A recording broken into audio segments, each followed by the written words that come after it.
आज हम बात कर रहे हैं लोड्स लिमिटेड की।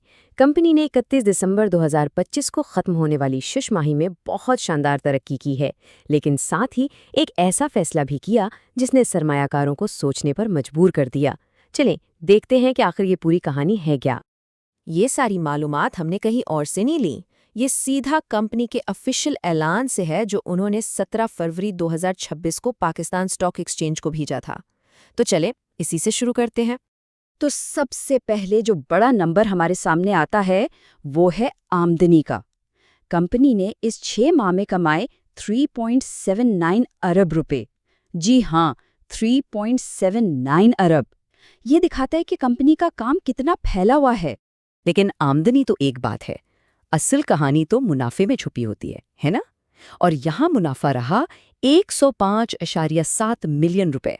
ये नंबर बताता है कि ग्रोथ वाकई कमाल की हुई है। अच्छा, तो इन नंबर्स को बेहतर तरीके से समझने के लिए हम इस तरह आगे बढ़ेंगे।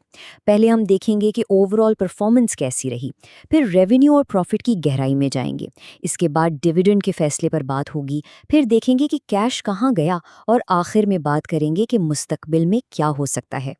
तो सबसे पहले एक बड़ी तस्वीर देखते हैं। पिछले साल के मुकाबले में इस साल कंपनी ने कैसा परफॉर्म किया। ये देखें, रेवेन्यू में कितना बड़ा जंप है। पिछले साल इसी अरसे में ये 2.8 अरब रुपए था और इस साल ये तकरीबन 3.8 अरब रुपए तक पहुंच गया, यानी सीधा सीधा 1 अरब रुपए का इजाफा।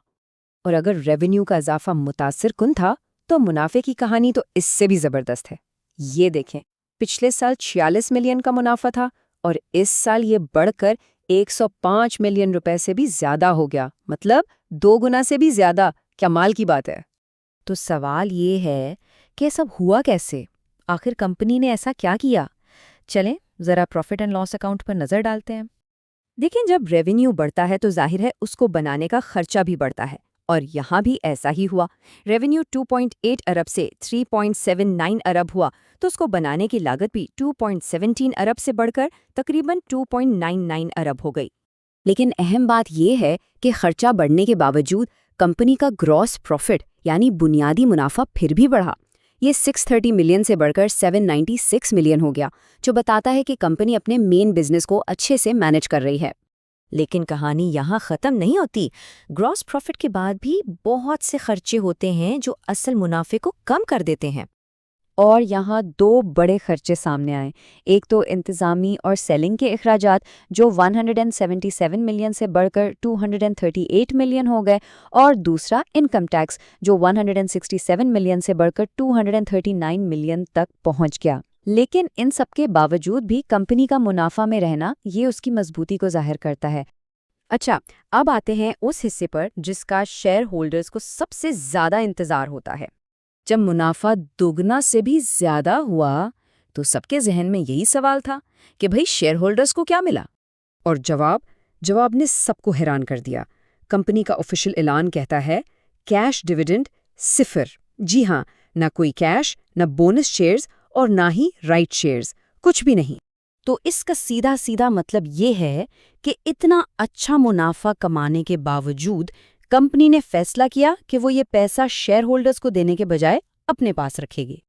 अब जाहिर है सवाल पैदा होता है कि अगर पैसा शेयर होल्डर्स को नहीं दिया गया तो फिर गया कहाँ? इसका जवाब हमें कैश फ्लो स्टेटमेंट से मिलता है।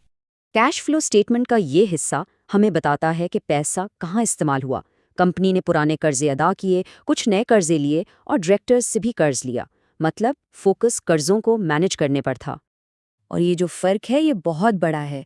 पिछले साल इसी अरसे में कंपनी ने 455 मिलियन रुपए फाइनेंसिंग में इस्तेमाल किए थे, जबकि इस साल 342.4 मिलियन रुपीस पैदा किए। ये एक बहुत बड़ी स्ट्रेटेजिक तब्दीली है। तो चले अब इन सब बातों को जोड़कर देखते हैं कि कंपनी का मुस्तकबिल का प्लान क्या हो सकता है। यहाँ एक वाज़ेह हिकमत अमली नजर आ रही है। पहला कदम, रेवेन्यू और मुनाफा बढ़ाओ।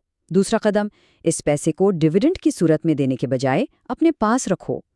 तीसरा कदम, इस पैसे से अपनी माली हालत मजबूत करो।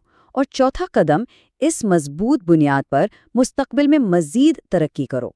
तो खुलासा ये है कि लोड्स लिमिटेड ने सेल्स और मुनाफा में तो शानदार इजाफा किया, लेकिन फिर फैसला किया कि शेयर होल्डर्स को डिविडेंड नहीं देना।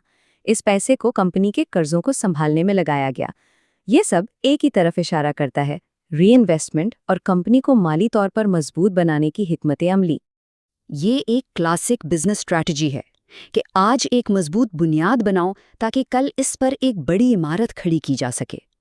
और आखिर में ये सवाल रह जाता है कि क्या मुस्तकबिल के बड़े फायदे के लिए डिविडेंड ना मिलने की सूरत में ये छोटी कुर्बानी देना एक सही फैसला है?